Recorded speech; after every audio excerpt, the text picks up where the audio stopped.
Inilah ya Joseph teman-teman ya. Supaya mempermalukan dirinya malam ini. Itulah ya. Tadi serupakan dari segi penyamaran kejadian atau dari segi apapun nanti kita bahas gitu ya.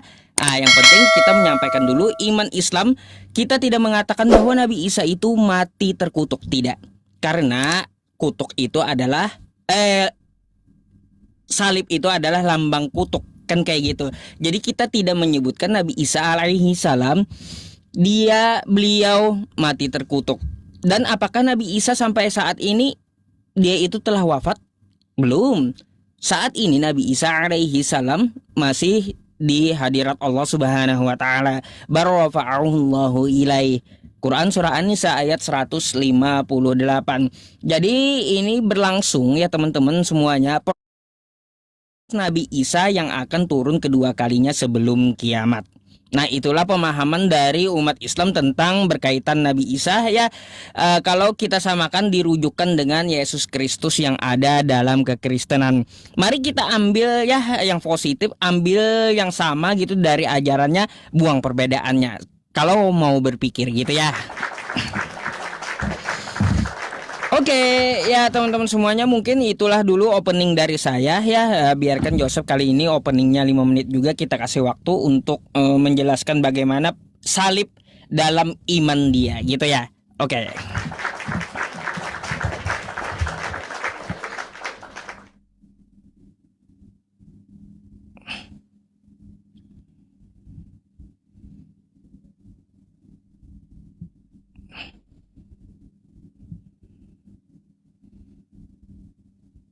Belum muncul.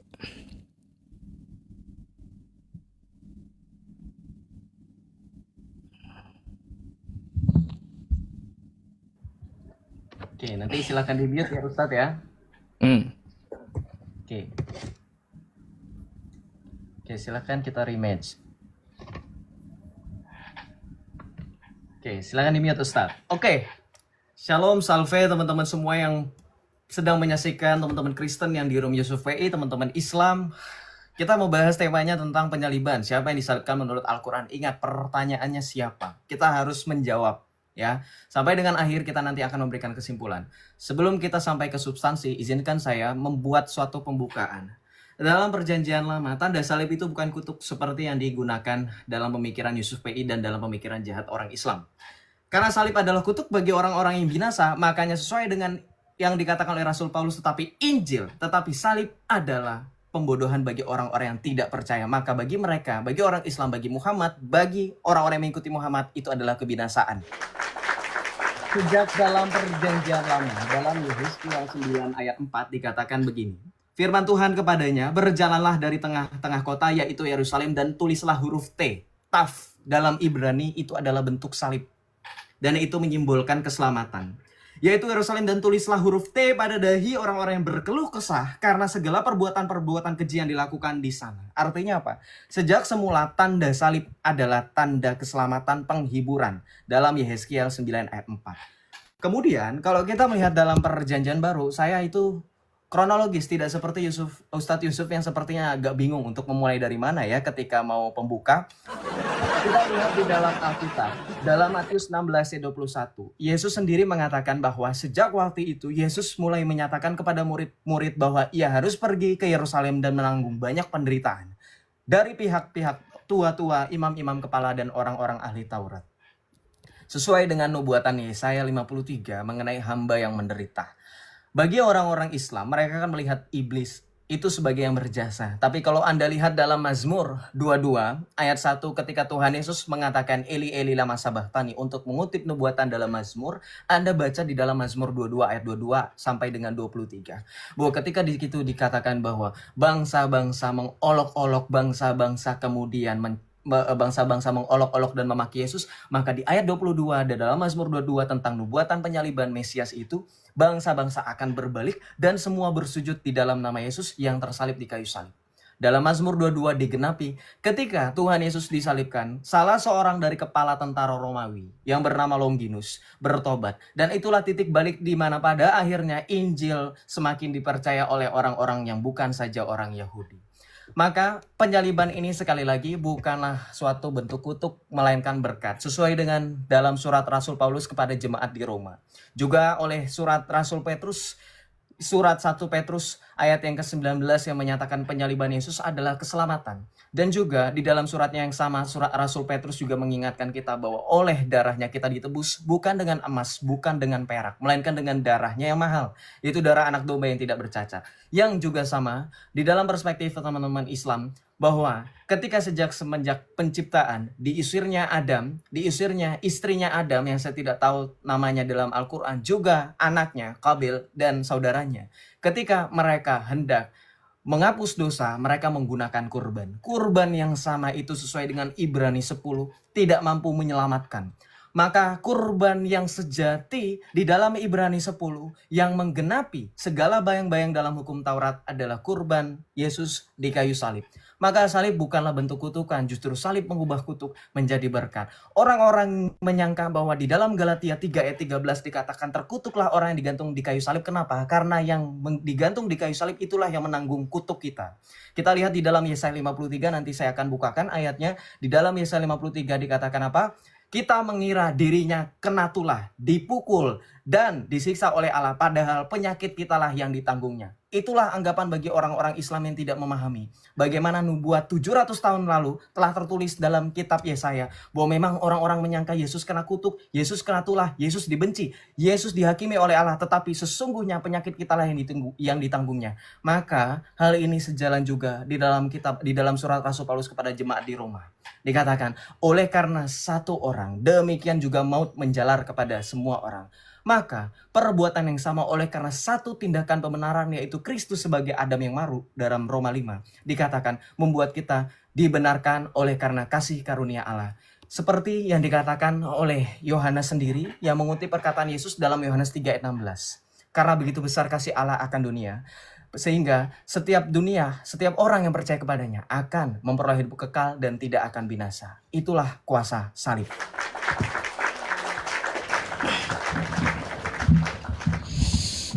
Oke.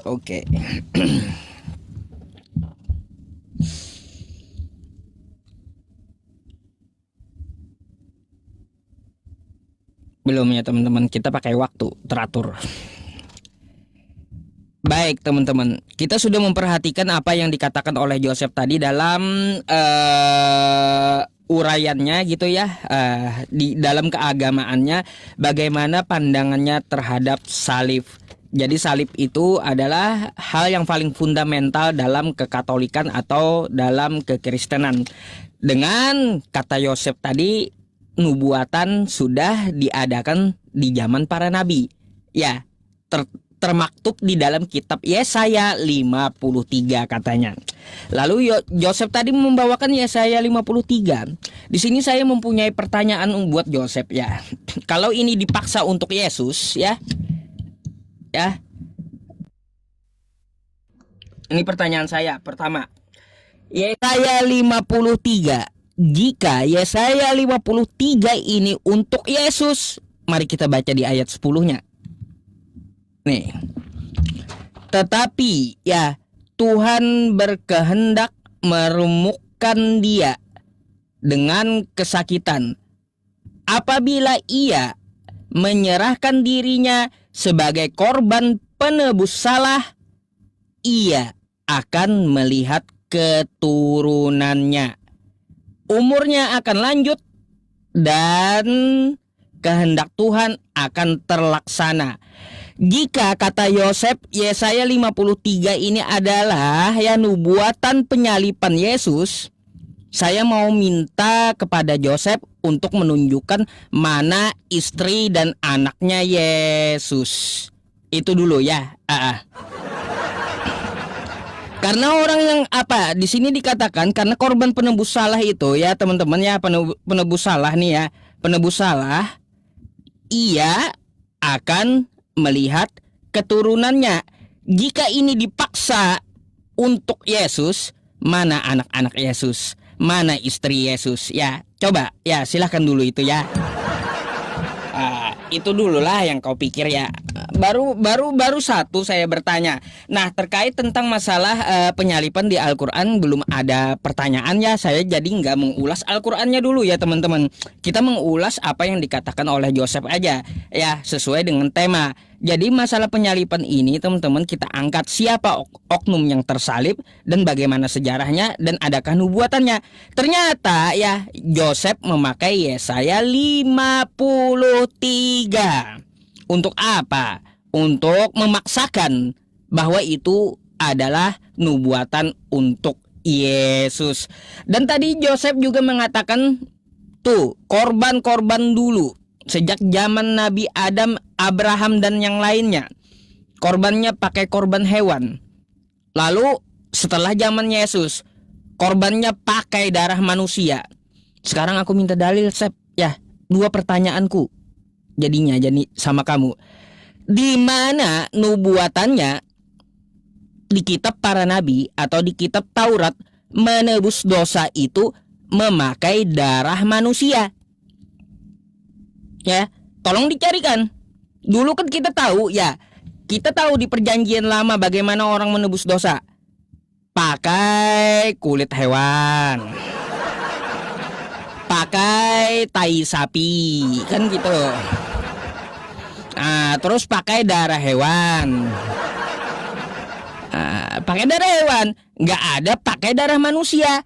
Sekarang saya mau kau tunjukkan kepadaku ya, nubuatan mana, nabi mana yang mengatakan bahwa Tuhan semesta alam akan mengutus anaknya dan dia akan menebus dosa sebagai manusia. Ini bukan hewan ya. Sekali lagi ya, nubuatan penebusan dosa memakai darah manusia itu ajaran siapa? Ya silakan kamu tunjukkan sama saya dan saya harap ya saya kejar dengan dua data ya, dua pertanyaan ini. Satu, ya mana nubuatannya bahwa menebus dosa itu memakai darah manusia? Yang kedua ya Yesaya 53, di situ ia akan melihat keturunannya. Maka tolong tunjukkan sama saya istrinya Yesus siapa dan anak-anak Yesus mana serta namanya siapa saja. Silakan.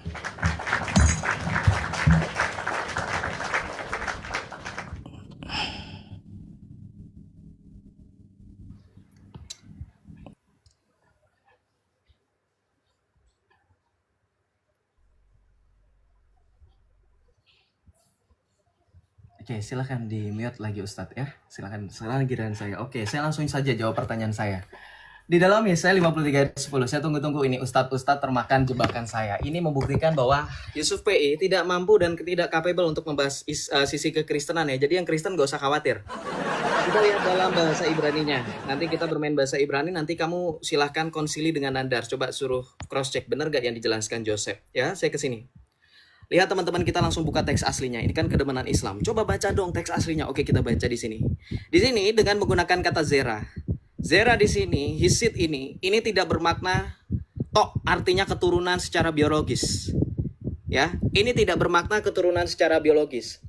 Kalau Anda baca di dalam Yesaya 57 ayat 3 sampai dengan 4 juga di situ menyebutkan zera. Kata zera di sini bukan berarti keturunan penyihir secara biologis, tapi keturunan orang-orang yang mengikuti orang-orang yang secara rohani menjadi pengikut penyihir itu. Maka kata zera di sini ketika Yesus dikatakan maka ke segala keturunannya akan melihat banyak perbuatannya akan lanjut usia dan seterusnya yang kamu baca dalam Yesaya 53 ayat 10 itu bukan keturunan secara biologis seperti pemahaman kamu. Makanya stop mikirin Yesus itu kayak Muhammad, kerjaannya cuma memperbanyak keturunan. Setuju nggak teman-teman? Memperbanyak cabang, memperbanyak lobang. Tidak seperti itu kerjaan Yesus. Jangan samain kayak Muhammad. Oke, jadi pikirannya ini zera, seed ini bukan berarti hanya merujuk kepada keturunan biologis, tapi secara rohani. Di mana buktinya bahwa Yesus punya keturunan rohani? Yuk kita baca Yohanes 1 ayat 12. Tetapi semua orang yang menerimanya diberinya kuasa supaya menjadi anak-anak Allah, yaitu yang mereka yang percaya dalam namanya. Haleluya, sudah ada jawabannya. Gampang sekali. Oke. Sekarang pertanyaan kedua saya sudah jawab ya. Nih, nanti jangan bilang belum terjawab. Oke. Pertanyaan kedua, imamat tentang nubuatan tentang menggunakan darah manusia. Kita singkat aja, jangan terlalu vulgar, takut kena ban TikTok. Pakai dar manusia. Di dalam Imamat 17 ayat 11 kita baca di sini. Karena nyawa makhluk ada di dalam darnya, dan aku telah memberikan dar itu kepadamu di atas mesbah untuk mengadakan perdamaian bagi nyawamu, karena dar mengadakan pendamaian dengan perantaraan nyawa. Jeder kon, sudah langsung terjawab. Jangan kamu pikir saya murtad itu hanya demi selangkangan seperti iming-iming Islam. Saya murtad karena saya tahu kebenaran. Kalau kamu mempermasalahkan kurban kami dengan darah, saya permasalahkan kurban kamu dengan gunting kuku, cukur rambut, bulu rambut. Sesuai dengan hadis Nabi kamu. Ajaran siapa? Kurban itu dengan gunting kuku, cukur bulu rambut, dan semacamnya. Oke. Dua pertanyaan saya jawab dalam kurun waktu hanya 3 menitan kurang. Oke, sekarang giliran saya bertanya, saya kembalikan kepada topik. Oke, saya kembalikan kepada topik tentang siapa yang disalibkan. Alkitab dengan jelas menyatakan, fakta sejarah menyatakan Yesus disalibkan. Para penulis Alkitab, kalau kamu menolak orang-orang yang tidak bertemu langsung, saya bisa tampilkan datanya setelah ini kalau kamu minta ya. Petrus, murid yang dikasihi dan murid yang dipilihnya sebagai pemimpin gereja, menyatakan Yesus disalib. Paulus berguru kepada Petrus dan Petrus mengkonfirmasi keberadaannya dalam 2 Petrus 3 ayat 15, mengkonfirmasi Yesus disalib. Yakobus, saudara dari beda ibu dengan Tuhan Yesus, mengkonfirmasi Yesus disalib. Yohanes, murid yang dikasihinya, satu-satunya murid dari ke-11 murid yang hadir di bawah kaki salib, menyaksikan Yesus sendiri yang disalibkan. Semua murid berani, bersedia, kehilangan nyawa karena memberitakan tentang salib. Anda tidak mau berbohong demi kebenaran. Setuju nggak? Dalam iman, orang yang berani berkorban artinya tahu upahnya. Karena sesuai dengan Rasul Paulus mengatakan, hidup bagiku adalah Kristus dan mati adalah keuntungan. Para rasul tidak ada yang hidupnya seenak Muhammad. Cuman modal minta langsung turun ayat, turun celana. Mereka semua meninggalkan semua privilege. Petrus dipanggil untuk melayani, menjadi penjala manusia. Paulus mempunyai pedang, disuruh untuk meninggalkan pedangnya, melayani Allah dan mengalami penderitaan. Semua murid mengalami penderitaan, tidak ada yang mengalami privilege. Artinya yang mereka bela adalah kebenaran. Karena sekali lagi sesuai logika Yusuf PI dan Islam, Anda tidak mau mati hanya demi kesia-siaan dan kebohongan. Maka ketika para rasul memberitakan Yesus disalib dan nyawa mereka adalah taruhannya, saya sudah pastikan yang mereka katakan adalah fakta. Tinggal nanti kita bukakan ayat per ayat. Sekarang pertanyaan saya sekali lagi, 10 detik terakhir saya hanya kasih satu pertanyaan. 10. Siapakah menurut Islam yang disalibkan? Silahkan dijawab sesuai dengan tema. Saya minta Anda jawab pertanyaan saya yang sederhana tentang satu pertanyaan harus terjawab dengan sesuai data Al-Quran. Silahkan.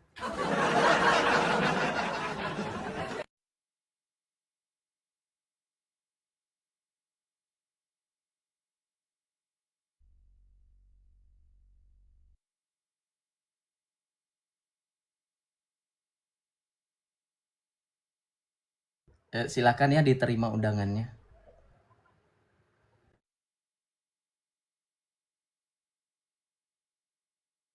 Oke ya teman-teman, kita akan menjawab dulu pertanyaan dari Joseph. Kalau Joseph menjawab 2 pertanyaan dalam 3 menit katanya ya. Terus Joseph mempertanyakan siapakah yang diserupakan? Ya, dalam Al-Quran harus ada ayatnya. Maka saya kagak sampai 1 menit menjawabnya. Nih ya, Quran surah Az-Zukhruf ayat 63. Ya, Az-Zukhruf ayat 63. Walamma ja'a Isa bil bayyinat qala qad ji'tukum bil hikmah wa li ubayyina lakum ba'dal ladzi takhtalifuna fi fattaqullaha wa athi'un. Apa yang dikatakan di sini? Ketika Isa datang membawa bukti-bukti yang nyata, dia berkata, "Sungguh aku datang kepadamu dengan membawa hikmah dan untuk aku jelaskan kepadamu sebagian dari apa yang kamu perselisihkan." Jadi Sep, ya, Al-Quran kami menjawab Nabi Isa sendiri yang memberikan kesaksian, yang menjelaskan di dalam turun 2 kali nanti gitu ya. Gitu. Jadi di sini ayatnya dengan siapa dia diserupakan, ya? nanti Nabi Isa sendiri nih yang menjelaskan sebagian apa yang kamu perselisihkan. Oke? Jelas? Jadi tidak menyebutkan nama. Jadi sengaja Allah Subhanahu wa taala ya teman-teman di dalam Quran surah An-Nisa ayat 157 tidak menyebutkan nama. Kenapa? Kalau disebutkan nama ya nggak perlu lagi turun Nabi Isa. Udah ketahuan dengan siapa dia diserupakan. Kan kayak gitu. Tapi ini belum tahu. Dan Allah Subhanahu wa taala langsung mengutus Nabi Isa turun kedua kalinya untuk menjelaskan dengan siapa dia diserupakan dan terus bagaimana kronologinya di abad pertama itu. Gitu ya. Oh, agak sampai 1 menit saya jawabnya. Berkaitan tentang Joseph ya. Ya saya 53.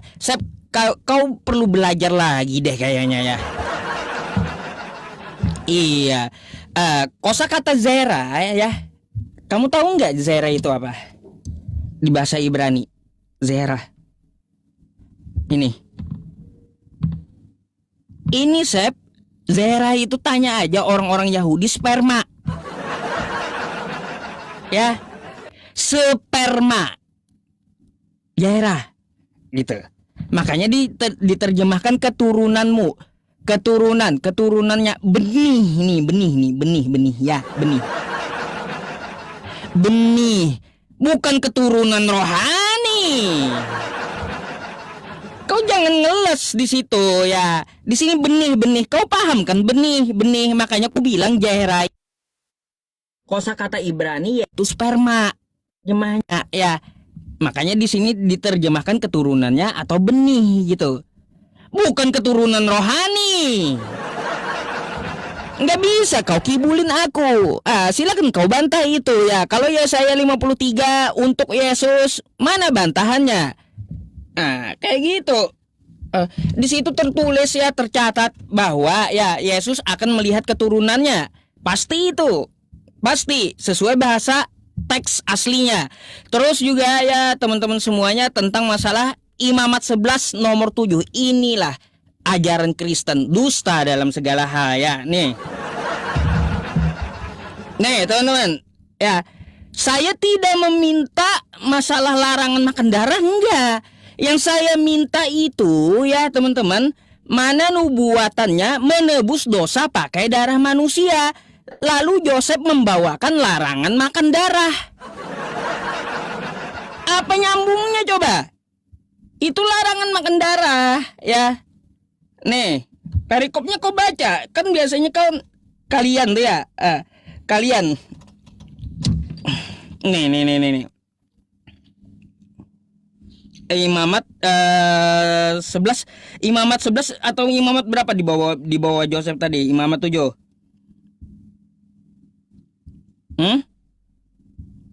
Imamat berapa tadi? Lupa aku. Sep, imamat berapa Sep?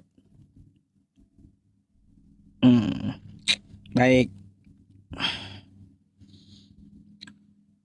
Korban penebus salah. Oke, imamat berapa saya lupa teman-teman. Imamat berapa dia bawa tadi? Yang katanya di dalam dirinya ada makhluk gitu ya. Oke, biar dulu dah. Nanti akan saya bahas ini ya. Gak apa-apa, gak sempat. Dia nggak mau kasih waktu. Oh, imamat 17, baik. Silakan di mute ya. Beginilah Islam ya. Kalau orang lagi menjelaskan makanya catat. Iqra itu jangan cuma dibaca tapi dicatat. Anda mau membantah data saya tapi Anda sendiri nggak tahu datanya yang mana. Jadi apa yang Anda bantah? Oh ini Joseph ini membohong. Apa yang membohong? Kamu aja nggak tahu saya ngomong yang mana. Nah yang membohong itu kamu. Bener kok. Beruntung ini adalah malam di mana Yusuf PI mempermalukan dirinya sendiri dan mempermalukan Islam ya. Dia nggak tahu imamat berapa tapi dia mengatakan saya pembohong. Oke, saya lanjutkan ya. Jadi kalau berbicara mengenai tentang penyaliban, tadi Yusuf PI menjawab, saya langsung bantah. Az-Zukhruf ayat 63 katanya Isa akan turun. Jadi Allah sengaja nggak kasih tahu siapa yang disalibkan supaya nanti Isa turun kasih tahu namanya. Woi. Surah Hud ayat pertama dalam Al-Quran, Alif Lam Ra tilka ayatul kitabah. Sungguh ayat-ayat yang diturunkan dari Al-Quran itu memberikan penjelasan terperinci. Harus nambahin Isa juga supaya menjelaskan. Jadi tugas Isa turun nanti. Woi, kumpul. Saya mau kasih tahu. Kamu penasaran kan? 2000 tahun Allah itu nutup-nutupin. Kayak gitu ya Isanya. Wah, terlalu banyak drama sinetron ini, ada part-partnya, part kesekian gitu ya. Oh, sinetron ini nyontek Islam ternyata. Begini ya, saya nggak mau terima jawaban itu, nggak masuk akal. Saya minta hadis. Karena kamu nggak bisa nyebutin ayat Al-Quran. Hadis lah paling nggak. Ada nggak di dalam hadis?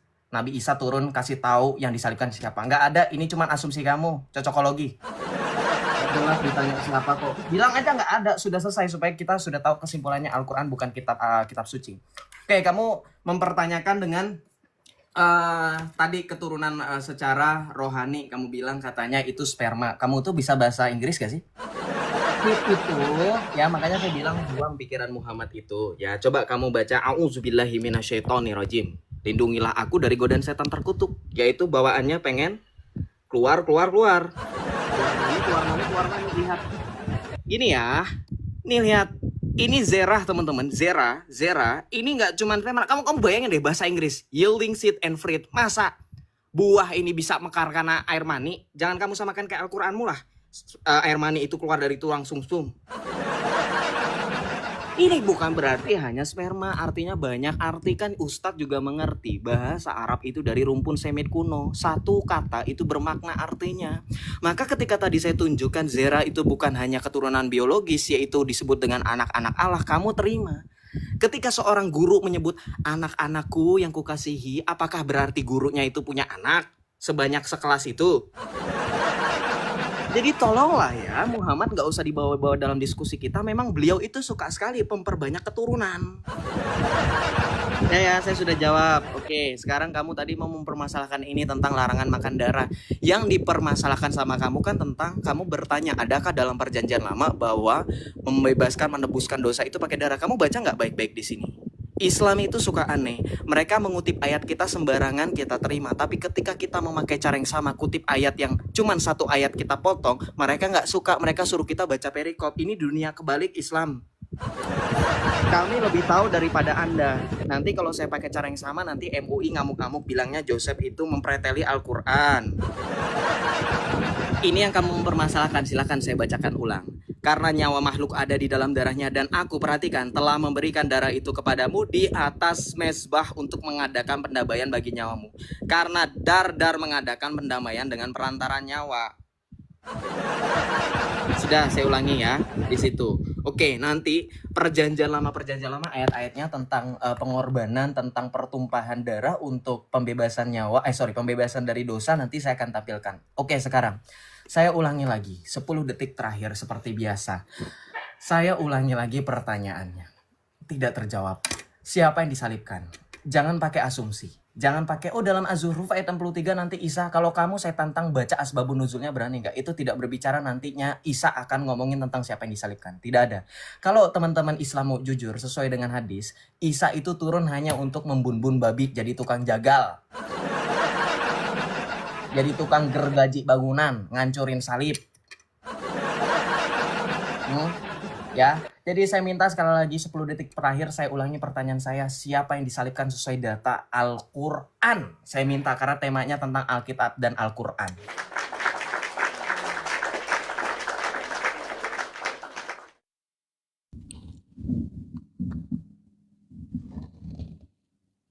Oke.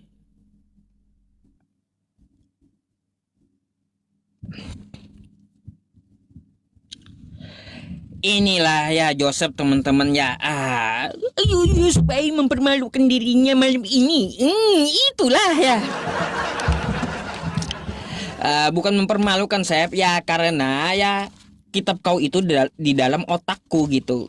Ku tahu kau itu menipu gitu. Makanya ku langsung bukakan aja ya nih ya ayatnya. Ya.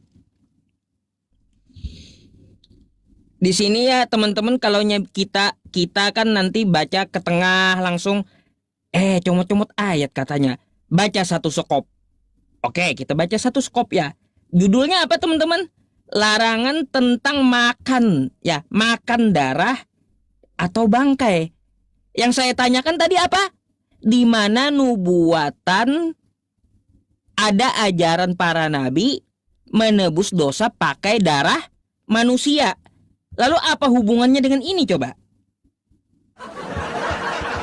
Nyambung gak teman-teman dengan pertanyaan saya?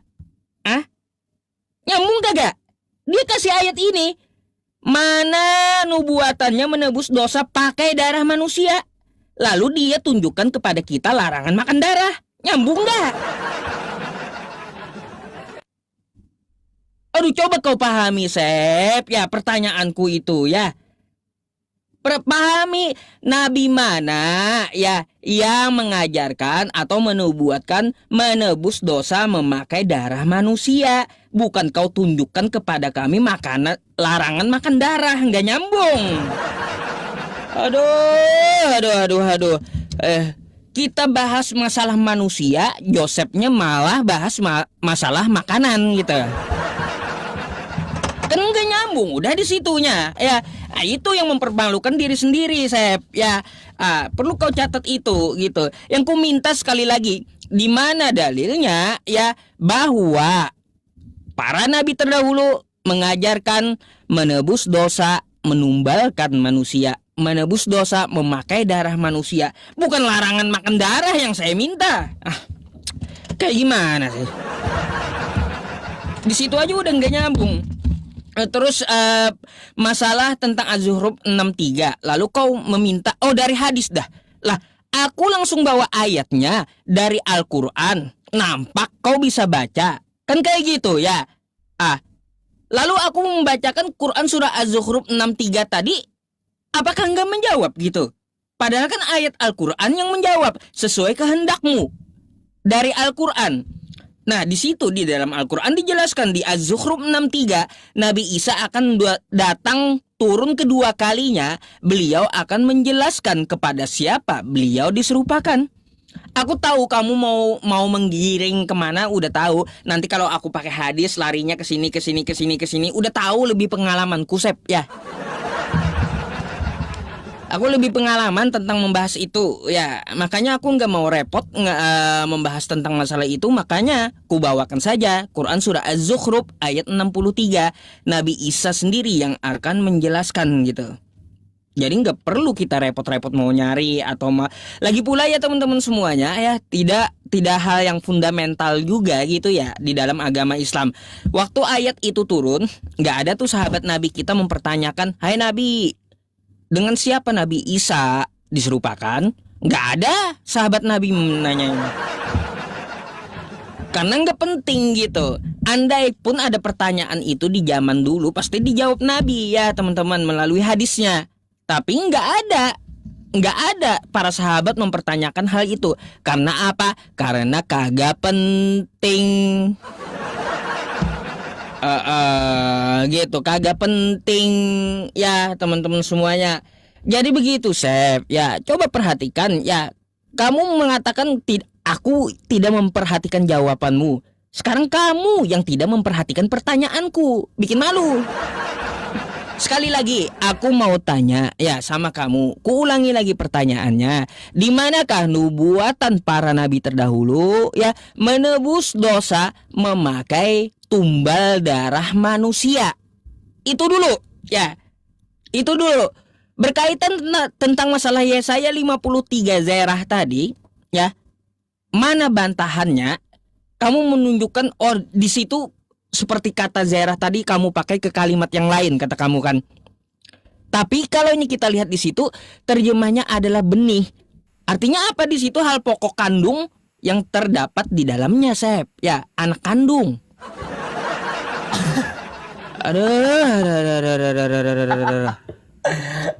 Aduh, ampun. Oke, silakan di mute. Oke, sekarang giliran saya. Masih bahas Jagi, Sid. Sid di situ artinya apa? Ustadz Yusuf PI belajar bahasa Inggris. Punya donatur suruh sekolahin ke bahasa Inggris ke Kampung Pare, Kampung Inggris Pare, ya. Tetapi itu bolak-balik saya sudah tunjukkan. Jadi saya tadi sudah bilang, dengerin. Bahasa apapun, bahasa Inggris, bahasa selain daripada bahasa kita, itu punya banyak makna. Ya, satu kata punya banyak makna, pahami. Maka ketika dikatakan zerah dalam bahasa Ibrani, kalau dalam konteks itu dikatakan keturunan, itu bukan hanya bermakna secara biologis, itu kata kiasan bermakna anak rohani, keturunan rohani. Sesuai dengan kejadian ketika digunakan kata zerah yang tadi saya tampilkan. Kata zerah digunakan dalam kitab kejadian, berkenaan mengenai benih-benih yang muncul, itu bukan air mani, bukan anak kandung. Jadi sesuai dengan konteksnya, itu kiasan yang nanti digenapi dalam Yohanes 1 ayat 12. Bahwa orang-orang yang percaya diberinya kuasa sehingga menjadi anak-anak Allah, ya kan? Kenapa Islam gak mau bahas ini? Karena mereka cemburu, mereka adalah hamba Allah. Padahal kalau dalam Alkitab hamba itu adalah budak dosa. Tapi gak apa-apa, gini balik lagi Ustadz. Imamat 17 ayat 11 Ustadz permasalahkan mengenai bahwa itu adalah larangan makan darah. Betul. Ustadz tahu nggak kenapa nggak boleh makan darah? Karena tadi sudah dijelaskan di ayat 11. Darah itu lambang penebusan, pemurnian dosa, dipersembahkan ke atas mezbah. Itu sudah menjadi bayang-bayang. Makanya kalau Ustadz tanya, tidak ada nubuatan yang spesifik. Kenapa? Karena ini bukan pikiran Islam, apa-apa harus instan. Kamu aja ditanya mengenai yang permasalahan sepele aja nggak ada. Padahal jawabannya jelas, jangan geleng-geleng kepala. Lihat, nih kita lihat di dalam Ibrani 10 ayat 1. Di dalam hukum Taurat hanya terdapat bayangan saja dari keselamatan yang akan datang dan bukan hakikat dari keselamatan itu sendiri. Karena itu dengan korban yang sama yang setiap tahun terus-menerus dipersembahkan, hukum Taurat tidak mampu menyempurnakan mereka yang datang mengambil bagian di dalamnya. Jadi alasan kenapa bangsa Israel tidak boleh makan darah, karena darah itu melambangkan penyucian. Sama seperti kalau kamu baca di dalam Injil Matius, di mana Tuhan Yesus mengatakan, inilah darahku, darah yang kutumpahkan bagimu, dan bagi banyak orang.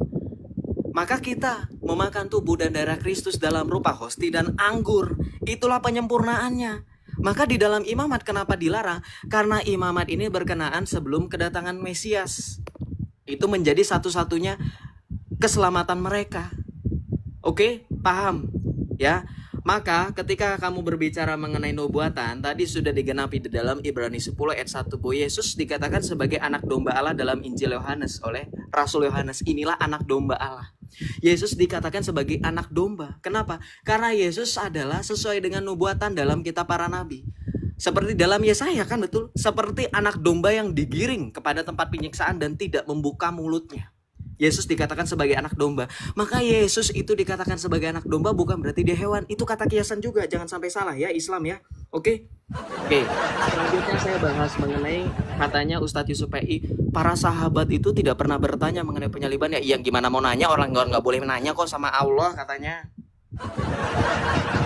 Islam yang ada di sana, kamu percaya nggak kenapa para sahabat Nabi nggak pernah bertanya-tanya? Lihat Al-Maidah 101 Ustadz baca, wahai orang-orang beriman, janganlah kamu menanyakan kepada nabimu hal-hal yang jika diterangkan kepadamu menyusahkan kamu. Nyusahin katanya kalau nanya, nyusahin kalau tanya. Al-Maidah 101 katanya. Jadi kenapa nggak ada yang nanya tentang penyaliban? Karena kata Allah dilarang bertanya. Tuh. Ya, kemudian saya balik lagi. Kalau Anda ngotot dalam surah Az-Zukhruf ayat yang ke-63, nanti kamu jawab ya itu kenapa nggak boleh bertanya. Ya, ternyata bikin susah. Nggak mau, bukannya nggak ada yang nanya, tapi dilarang ya, pada takut. Oke, kamu baca di sini. Tidak ada satupun ya yang akan menjelaskan sesuai dengan tafsir atau asbabun nuzul apa yang diselisihkan. Apakah penyaliban? Enggak. Ini ajaran-ajaran. Sekarang, kalau memang Nabi Isa menjelaskan kenapa dalam surah Hud ayat pertama dikatakan Al-Quran itu ayat yang telah disusun dengan rapi kemudian dijelaskan secara terperinci, Ustadz. Jawab. Kenapa Al-Quran dikatakan sebagai kitab sempurna? Karena dia menjelaskan secara terperinci dan diturunkan dari sisi Allah yang maha bijaksana lagi maha teliti. Ternyata Allah butuh bantuan Isa sebagai sekretaris pribadi untuk menjelaskan lagi. Maka sesuai dengan klaim Allah, 5 detik terakhir saya ulangi pertanyaan saya sesuai dengan klaimnya. Siapa yang disalibkan menurut Al-Quran? Silakan dijawab.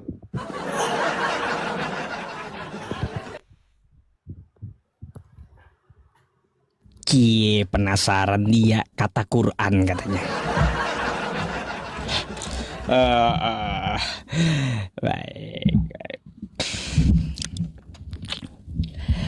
Baik Joseph, aku akan bawakan dulu ya Quran aku ya. Nih ya. Ini kan yang Alif Lam Ra kitabun uhkimat ayatuhu summa fussilat min ladun hakimin khabir. Tuh, Alif Lam Ra. Inilah kitab yang ayat-ayatnya telah disusun dengan rapi, kemudian dijelaskan secara terperinci dan diturunkan dari sisi Allah. Kagak ada kan di sini, inilah ayat-ayatnya yang diturunkan sesuai kehendak Joseph. Gak ada ya. Ya. Katanya kan merincikan Al-Quran itu. Al-Quran tidak merincikan yang kamu mau, bukan. Ya, Al-Quran itu bukan yang seperti kamu mau. Bukan, Al-Quran ini firman Allah Subhanahu wa Ta'ala, bukan merincikan yang kamu mau, bukan. Contoh apa saja yang dirincikan ya tentang masalah hukum waris dan hukum nikah. Nah, coba kalau kita melihat ya teman-teman, Allah merincikan di dalam Quran surah An-Nisa tentang masalah hukum warisan di ayat 11 sampai 12. Nih ya. Sabar. Ya. Tuh. Dirincikan Allah di sini ya. Siapa saja, berapa bagiannya, terperinci semuanya. Allah mensyariatkan, mewajibkan kepadamu tentang pembagian warisan untuk anak-anakmu, yaitu bagian seorang anak laki-laki sama dengan bagian 2 orang anak perempuan. Itu yang dirincikan maksudnya. Hukum-hukum yang seperti itu langsung dirincikan Allah ya, dan tidak ada sedikit pun yang salah gitu. Gak ada. Coba di kitab kau tebalnya aja banyak kan kayak gitu ya. Tapi masalah hukum waris kagak ada. Aduh. Coba ya, yang dimaksud terperinci itu ya merincikan masalah hukum waris ya, mengatur tata cara nikah kan kayak gitu. Itu rinciannya, bukan merincikan kehendakmu, bukan. Gitu Sep ya, kamu perlu tahu gitu apa maksudnya ayat itu. Terus di dalam Quran surah Az-Zukhruf ayat 63 tadi ya, aku nggak akan merubah jawabanku Sep ya, karena itulah Al-Quran. Aku jawab seadanya aja, sesuai dengan yang tertulis di Al-Quran. Aku nggak mau aku mengada-ada gitu ya. Silakan ya, kamu kalau mau tunggu Nabi Isa turun kedua kalinya silakan ya. Gitu aja. Karena aku jawab pakai data dan pakai terjemah. Kalaupun ya mau ambil tafsirnya juga boleh, silakan gitu.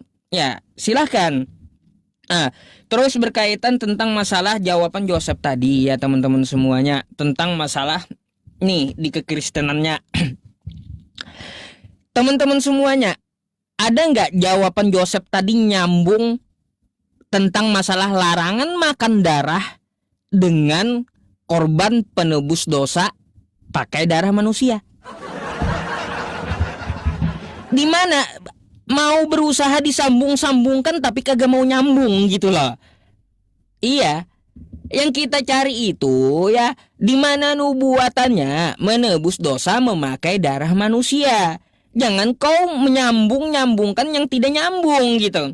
Kalau masalah larangan makan darah, oke lah. Aku tidak meminta masalah larangan makan darah, Sep. Gak. Yang aku minta sama kamu itu nubuatan menebus dosa pakai darah manusia, bukan larangan makan darah. Gak nyambung gitu. Mana sih? Iya teman-teman. Aduh. Saya ya teman-teman semuanya di awal cuma punya 2 pertanyaan. Satu, di mana nubuatannya bahwa penyalipan itu telah dinubuatkan di zaman dahulu, para nabi terdahulu. Ya, kan kayak gitu. Nabi mana yang menubuatkan nanti Tuhan akan turun menebus dosa memakai darah manusia? Itu nabi mana? Di kitab apa gitu loh. Ya, jangan kau sodorkan ke aku larangan makan darah. Nggak nyambung. Bukan makanan yang kita bahas, bukan makanan yang kita bahas ya. Jadi seperti itu. Aku masih menunggu nih ya, masih menunggu ya, masih stuck jawabanku di situ. Ya, masih menunggu jawaban kamu. Apakah ada ayat lain? Silahkan. Oke, silahkan di mute Ustadz. Ini dari tadi bilang saya nggak nyambung ya, nggak nyambung saya atau kamu. Bilang aja kamu nggak ngerti gitu loh, ya. Saya sudah jelaskan, balik lagi saya jelaskan. Saya masih tetap pakai yang sama. Nggak seperti Yusuf, dari tadi saya bahas ayat-ayatnya langsung kabur. Nggak berani lagi bahas ayat itu, ya. Tentang sahabat Nabi nggak bertanya, dia nggak berani kan bahas Al-Maidah 101 karena memang dilarang untuk bertanya. Tentang surah Al-Zukhruf ayat 63 kamu sambungkan dengan hukum waris. Apa hubungannya? Oh ternyata Islam itu Al-Quran itu ujung-ujungnya duit UUD ya. Jadi yang ngebahasnya hal-hal yang berkaitan dengan harta, duit, kalau nggak duit ya selangkangan. Padahal itu fundamental. Kenapa? Karena mengklaim dirinya sebagai penyempurna. Yang namanya sempurna, Ustadz Yusuf PI, buka KBBI, sempurna itu tidak ada yang miss.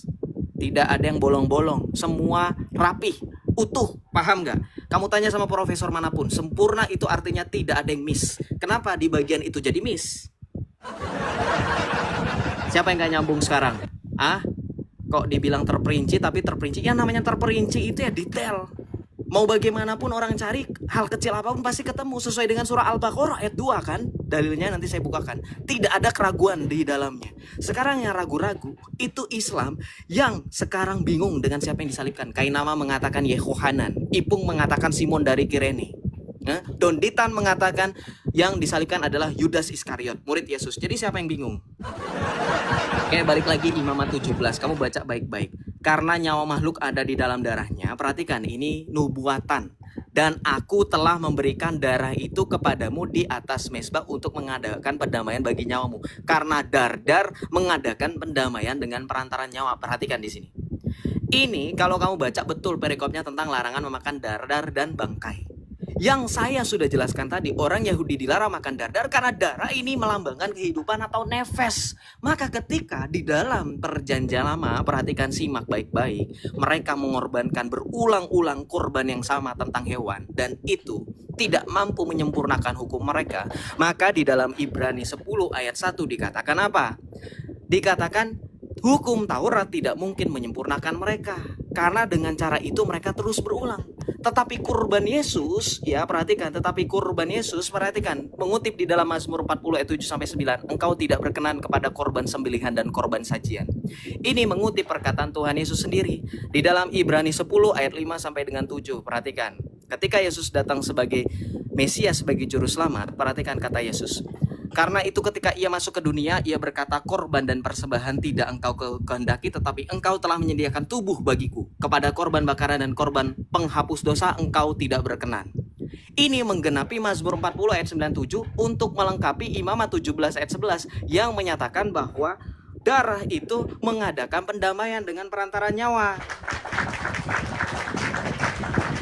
Anda tidak paham.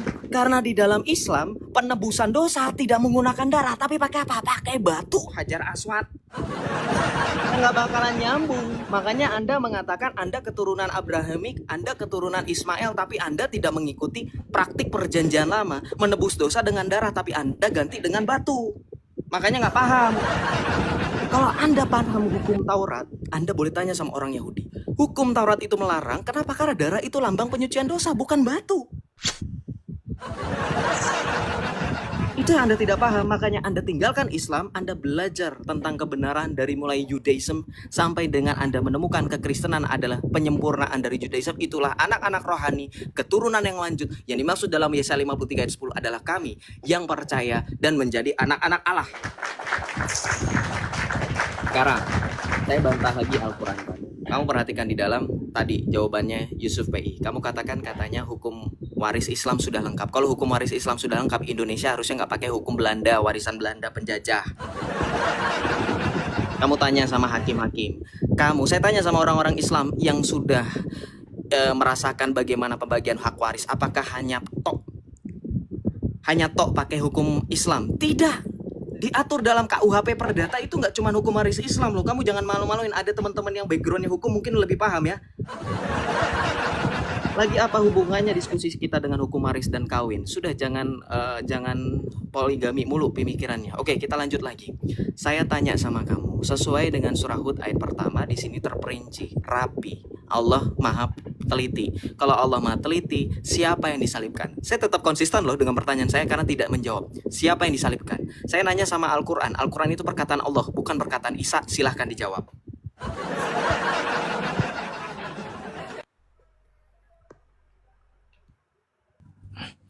Sep, kamu kena pelanggaran nggak?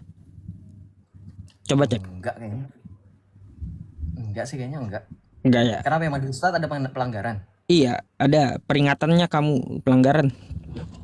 Hah?